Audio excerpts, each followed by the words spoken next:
안녕하세요, 리버트입니다. 우리 몸의 호르몬 균형이 깨졌을 때 각종 질환이나 비만 등의 문제가 생길 확률이 높아져요. 특히 인슐린 호르몬은 비만과 아주 밀접한 관계가 있는데요. 먼저 간단하게 개념에 대해 알아볼게요. 췌장에서 분비되는 인슐린은 우리가 섭취한 음식물이 에너지로 잘 사용될 수 있도록 만들고 혈당을 낮추는 역할을 해요. 우선 혈액에 있는 포도당을 간과 근육에 저장하고 그래도 남은 당들이 있다면 지방세포에 쌓아두게 하죠. 그래서 혈중에 포도당이 넘쳐나면 인슐린 수치도 높아지고 몸에 지방이 잘 쌓이게 되는 반면 혈중 포도당 농도가 적절하면 대부분 에너지로 잘 사용돼서 지방을 쌓아둘 필요가 없게 돼요. 때문에 평소 인슐린 수치를 높이는 식습관이나 음식들을 멀리하는 게 중요해요. 인슐린을 자극하고 혈당을 높인다는 것은 즉 지방을 태우는 시스템이 꺼진다는 얘기기도 하니까요. 그렇다면 지방 저장 호르몬이라고 불리는 인슐린을 효율적으로 관리하는 방법에 대해 알아볼까요? 잠깐! 구독과 좋아요, 그리고 알람 설정하기 누르시면 다이어트 및 건강 정보를 가장 빠르게 받아보실 수 있으니 놓치지 마세요. 첫째, 조금씩 자주 먹는 습관은 건강할까? 조금씩 자주 먹는 것이 살 빼는 데 좋다는 얘기도 많이 들어보셨을 거예요. 하지만 조금씩 자주 먹어서 살 뺀 사람들의 식단을 자세히 들여다보면 단백질 음식 조금에 채소를 곁들여 먹는 정도예요. 인슐린을 많이 높이지 않는 메뉴들로 구성되어 있고 정해진 시간에 적당히 먹기 때문에 살 빼는 데 효과적인 거죠. 하지만 현실적으로 조금씩 자주 잘 챙겨 먹는 것은 쉽지 않아요. 그리고 많은 사람들이 착각하고 있는 것 중 하나는 한 입, 한 숟갈, 한 모금은 괜찮겠지? 라는 안일함이에요.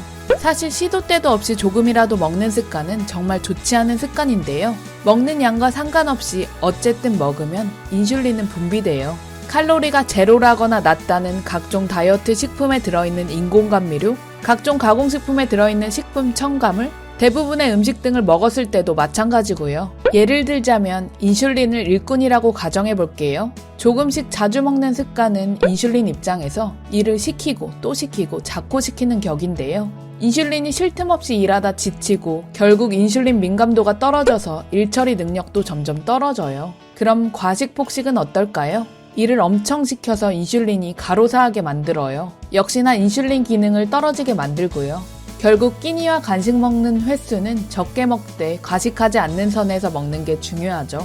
둘째, 지방을 활활 태우는 방법.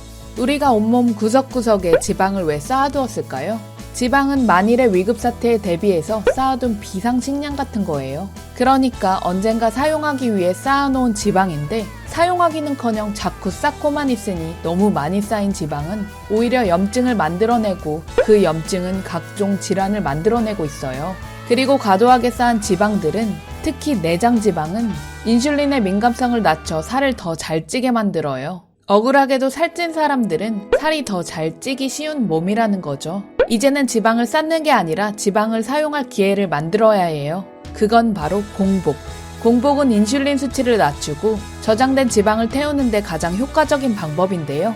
자신의 라이프 스타일에서 물을 제외한 아무것도 먹지 않는 단식 시간을 체크해보고 그 시간에서 최소 1시간씩이라도 단식 시간을 늘려보세요. 단식 시간이 길어지면 1차적으로 간과 근육에 저장해놓은 에너지를 사용하고 그 후 지방을 태워 에너지를 사용하니까요. 그래서 복부 지방이 줄어들면 더 살이 잘 빠지는 몸으로 변하는 거죠.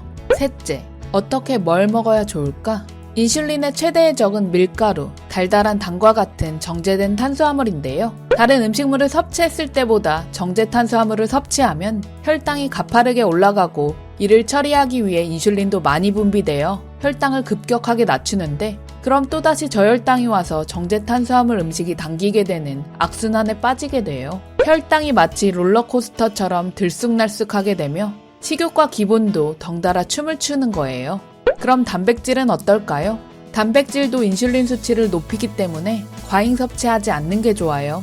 때문에 정제된 탄수화물보다는 통곡물과 같은 식이섬유와 영양소가 많은 탄수화물을 섭취하고 단백질을 적당히 먹으면서 인슐린 수치에 가장 영향을 덜 미치는 식이섬유가 많이 함유된 음식이나 양질의 지방을 챙겨 드시는 게 좋아요.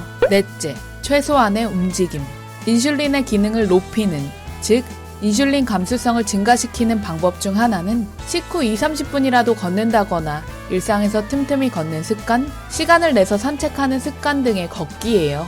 인간에게 두 발로 걸을 수 있다는 특권, 마음껏 누리며 걸어보세요. 5째, 지방 태우는 부스터.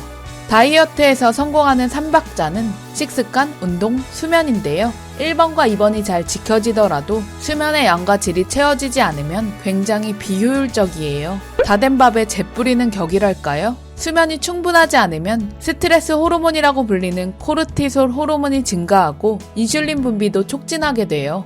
그러니 수면의 양과 질을 높여 건강을 꼭 챙기세요.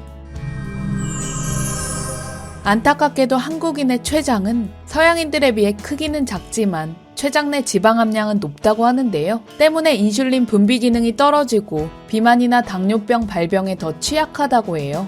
그러니 췌장을 평소 잘 관리하는 생활 습관을 지켜나가는 게 중요한 거 잊지 마세요. 각종 질문이나 의견은 댓글 남겨주시고요. 함께 건강해지고 싶은 소중한 사람이 있다면 공유하기 버튼 눌러서 리브어트 정보를 전해주세요.